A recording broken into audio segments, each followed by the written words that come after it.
J'accueille maintenant Corinne Mayer.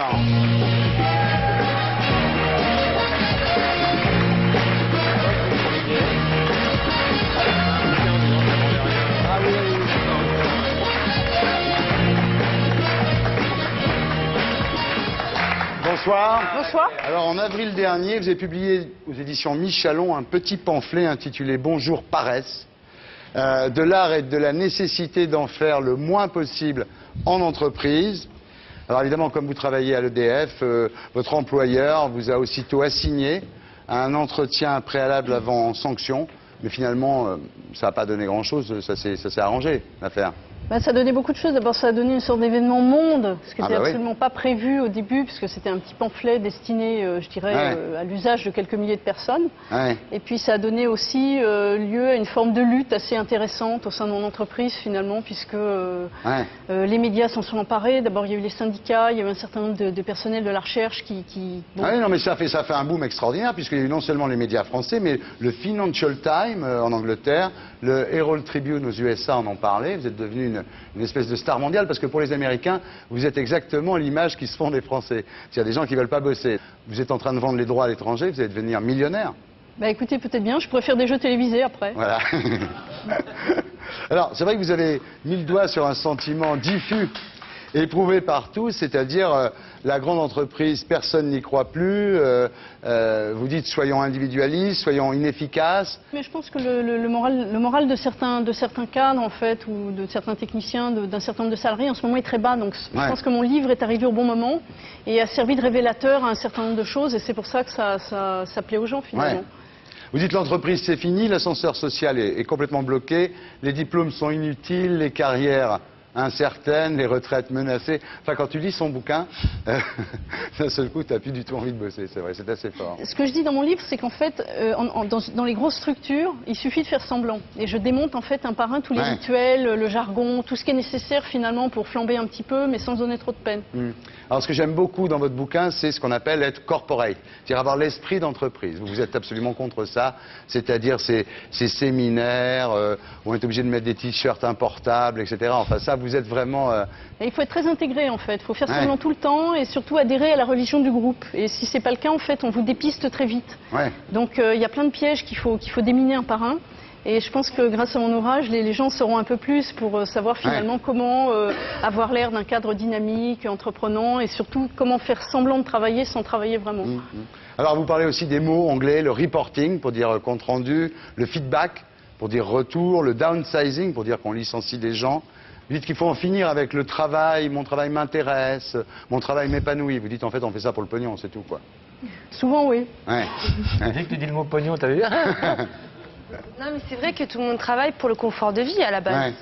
Bon, rare exception, il y en a 40% qui travaillent parce que ça leur plaît, mais je pense que dans toute une vie, on ne peut pas travailler pour le plaisir dans le même domaine. Enfin, ça, au bout d'un moment, on se lasse. 5 ans, 10 ans dans une entreprise, même si au début c'était intéressant, après on se lasse. Enfin, moi, je pense que tout humain normalement constitué se lasse au bout de 10 ans, non?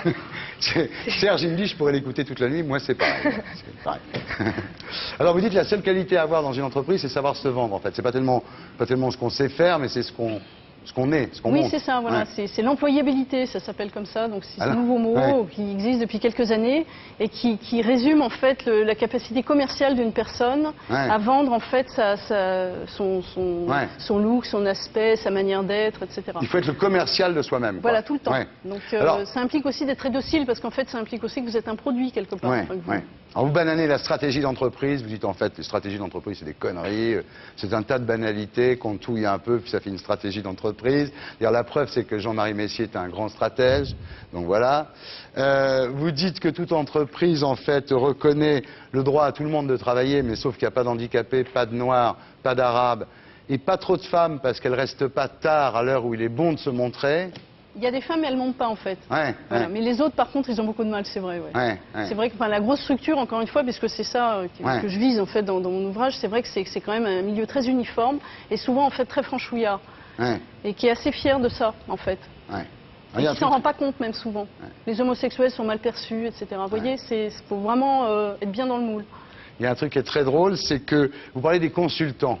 Vous dites qu'aujourd'hui, il n'y a aucune entreprise qui qui pourrait fonctionner sans consultants, et on se demande comment on a pu construire les pyramides sans consultants, et que ça vérifie la théorie selon laquelle les pyramides auraient été construites par des extraterrestres. Oui, c'est vrai que les consultants sont partout parce que c'est aussi un moyen de légitimer certaines décisions, en fait, de les faire endosser par d'autres et dire, vous voyez, le consultant conseille de supprimer des emplois, donc ça doit être vrai. Ouais.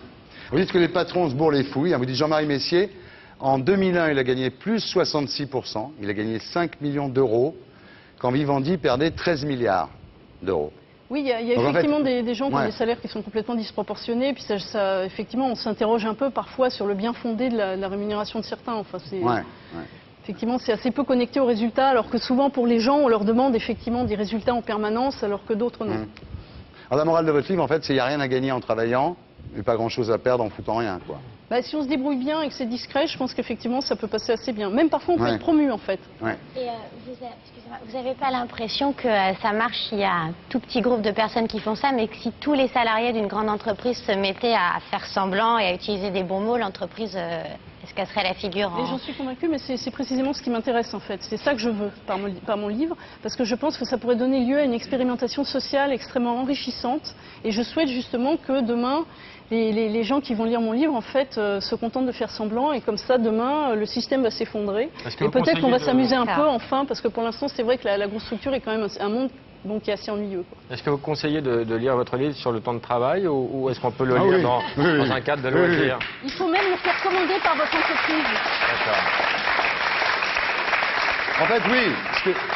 Ce que dit Corinne, c'est ça, c'est qu'en fait, le salariat, c'est la figure moderne de l'esclavage, hein, c'est ce que vous dites, et vous dites que c'est pas vrai. Puis l'idéologie de l'entreprise n'est pas plus vraie que le matérialisme dialectique qui était le support du communisme, en fait. Vous dites, bon, le communisme, ça a cessé, hein. Un jour, on s'est aperçu que le matérialisme dialectique, c'était bidon. Bon, voilà, le communisme s'est éteint, et vous dites que ça finira par s'éteindre aussi, quoi. Ah oui, vous dites que c'est une idéologie, en fait. Oui, c'est ça. En fait, c'est un ensemble de croyances, donc ça continue. Bon, ça continue, mais parce que les gens y croient. Ouais. Donc, le moins on sera à y croire, et le plus de chances on a que ça puisse changer assez rapidement, et puis donner lieu finalement à une sorte peut-être de happening sauvage, avec des choses assez amusantes.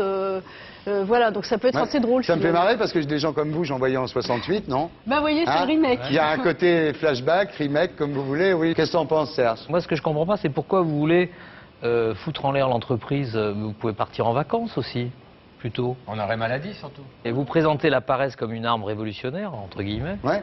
Pour aller vite. Et quel est l'objectif de cette manœuvre savante? De détruire la société, elle t'a dit. Bon, déjà de s'amuser en l'écrivant, d'amuser les lecteurs, puisqu'apparemment ça plaît assez. Ah oui, c'est bien écrit, c'est très drôle, oui. On verra bien. Au second degré ou... Non, pour une fois, il n'y a pas de second degré, Marceau. Absolument. Convertir ou dénoncer ceux qui font Non, semblant? elle veut les convertir, elle ne veut pas dénoncer, elle. Ouais. Ah, ça risque d'être Elle n'est pas problématique, libérale, ça. quoi, en gros. Elle n'est pas comme nos amis qui ont déjà chacun leur société de production. Ça a l'air de beaucoup vous choquer, Non, Salomé. mais vous critiquez quelque chose, vous proposez en plus de détruire quelque chose que vous critiquez, mais vous proposez rien à la place de ça. Donc, Mais vous savez, je pense qu'en fait, la critique constructive, telle qu'on nous l'apprend dans les écoles, est une intoxication. Il ne faut surtout pas croire que la critique doit être constructive. La critique, par définition, détruit. Il ne faut pas penser que ce sont les mêmes qui détruisent et qui construisent. Marx, c'est vrai. Je dirais, pour aller dans votre sens, que Marx, tout ce qui était critique, c'était bien. Tout ce qui était construction derrière, c'était moins réussi. C'est vrai.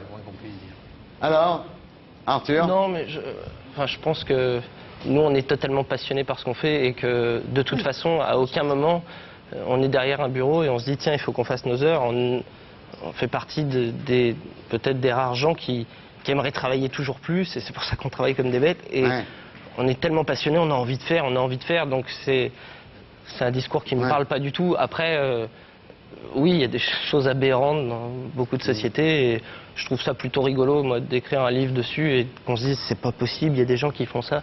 Moi, ça me fait rire. Après... Oui, mais enfin, ceux qui veulent imiter à faire comme dans le livre, il faut qu'ils fassent gaffe de ne pas se faire virer aussi. Voilà. Après, c'est ça aussi. Faut être malin.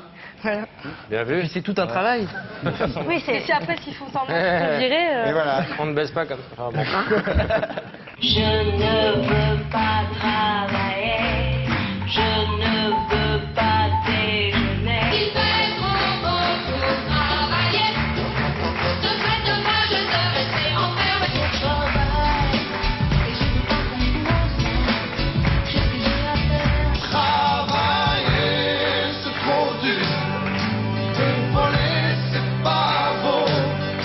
demande